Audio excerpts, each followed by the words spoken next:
Sequence xn दे रखी है और एक रियल नंबर एक्स दे रखा है, ये जरूरी नहीं है कि ये जो रियल नंबर एक्स है ये इस सीक्वेंस का लिमिट पॉइंट है। नहीं, ये इसकी लिमिट नहीं है, ऐसा जरूरी नहीं है।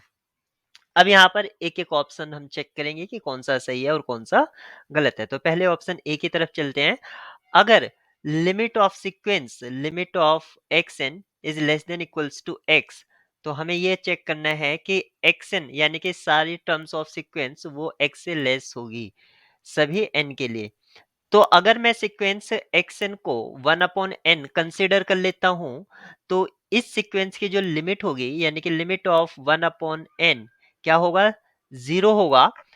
तो हम मान लेते हैं इसी को, 0 को हम x बोल लेते हैं, से x। अब यहां पर आप देखिए कि xn 1/n जो भी है वो सारे के सारे ग्रेटर हैं 0 से, जबकि हमें क्या चाहिए था, लेस चाहिए था। तो ये स्टेटमेंट आपकी फॉल्स हो जाती है। स्टेटमेंट बी की तरफ चलते हैं। स्टेटमेंट बी यहां पर कहते हैं कि लिमिट ऑफ xn, इसी सीक्वेंस को कंसीडर कर लेते हैं। इसकी जो लिमिट है, लिमिट ऑफ एक्स एन, वो आपके 0 है और x इस बार हम -1 मान लेते हैं। ये हमारा इस बार x का रोल प्ले करेगा। तो ऐसे m और n एग्जिस्ट करेंगे कि xm less than x less than xn। यहां पर x की जगह आप -1 पुट कीजिए, तो आपके xm और xn ऐसे एग्जिस्ट नहीं कर रहे हैं कि इस इनइक्वालिटी में फिट हो जाएं, क्योंकि ये नेगेटिव नंबर है और हमारे xn पॉजिटिव टर्म सीक्वेंस है। ऑप्शन बी भी आपका गलत हो जाता है, यानी कि ए भी रॉन्ग, बी भी रॉन्ग। अब ऑप्शन सी की तरफ चलते हैं कि अगर limit of xn does not exist, तो यहाँ पर कहा गया है कि xn has no subsequence converging to x, ये xn की कोई भी सबसीक्वेंस नहीं होगी जो कन्वर्ज करेगी।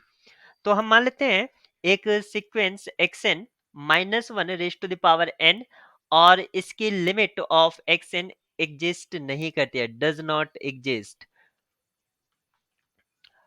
लेकिन इसके सबसीक्वेंस हैं, इसके आपके पास दो सबसीक्वेंस मिल जाएगी, एक मिल जाएगी 1 1, इस तरह से कांस्टेंट सीक्वेंस 1, ये भी कन्वर्ट करती है 1 को, यानी कि आप इसको x बोल दीजिए यहाँ पर। और अगर आप ये वाली सीक्वेंस लेते हैं -1 ये भी कन्वर्ट करती है -1 को, यहाँ पर इस बार x इसको बोल दीजिए। तो हमें दो सबसीक्वेंस मिल रही हैं, लेकिन सीक्वेंस कन्वर्जेंट नहीं है। तो ऑप्शन सी भी आपका रॉन्ग हो जाता है। Option A B C wrong है, तो जो बचा हुआ ऑप्शन है वही आपका ट्रू होगा कि अगर लिमिट ऑफ एक्सन एक्स से लेस है, तो एक्सन आपकी सारी की सारी एक्स से लेस होंगी, फाइनाइट इनफाइनाइटली मैनी वैल्यूज। ये सभी के लिए ट्रू नहीं, लेकिन सफिशिएंट, काफी सारी sufficient x n less than x होगा। Option D is correct.